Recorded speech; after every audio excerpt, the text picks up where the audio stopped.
Carl Klug, and then on offense, Rick Stanzi and Julian Vanderbilt will be our captains out there. Injury front, Tarpinian, I think it's been reported he had a fracture in his hand, so he's returned to the practice field this past weekend. He's got to practice with a splint and a padding over top of it, so it's a little bit, limits him a little bit. And then I think it's already well documented that Josh Keppel was injured yesterday. Fortunately, on the big scope of things, I think he was very, very fortunate. It was an unfortunate accident, obviously, but very fortunate to walk away from it. And he was taken to the emergency room. Got back here from a function yesterday and actually caught him leaving the building about 1:30. He was walking out of the building and saw him again this morning. And not to make light of it, but it looks like he just walked out of our wrestling room a little bit. He's got a lot of scrapes, and as you might imagine, he's pretty sore right now. And the good news is everything checked out: X-rays, CT scans, all those types of things. So I don't think it's realistic to think he'd play this week, but I think hopefully soon in the near future we'll have him back. But the most important thing is he's healthy and ready to go. So that's a big thing. Could have been a lot worse, certainly.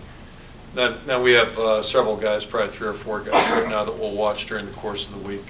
Mostly soft tissue type injuries or joints, that type of thing. And I think all of them have a chance to make it for Saturday, but overall we're pretty healthy, and we'll see how the week pans out. I think the last other thing, just as far as our team goes, we have several first-year players that we're planning on playing at this point. Defensively, a couple linebackers, James Morris, Christian Kirksey. We intend to play those guys. C.J. Fiedorowicz on offense, and then our place kicker, Mike Meyer. Mike will be playing also. So those 4 guys that right now, as of this point, are set to go. And we've got another probably 4 to 6 guys that we're looking at. We'll just see how the week develops, and then take it a week at a time. But I think those guys have caught on pretty quickly and done some good things. And last but not least, just a couple words about Eastern Illinois.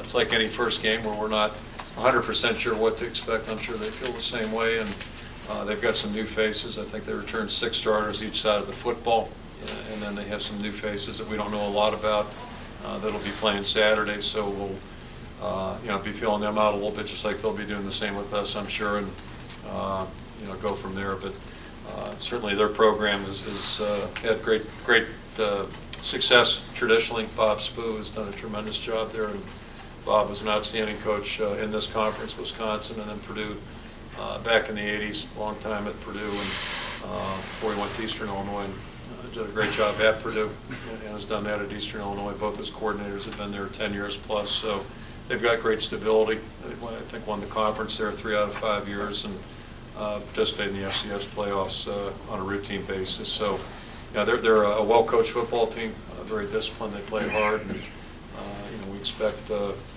very tough contest. All we have to do is look back to last year's opener, and I don't think we have to say much more than that, just in terms of what's in front for us. So it's good that we're finally in a game week. I think probably like everybody in the country, we're probably eager to get started here and find out where we're at, and we'll go from there.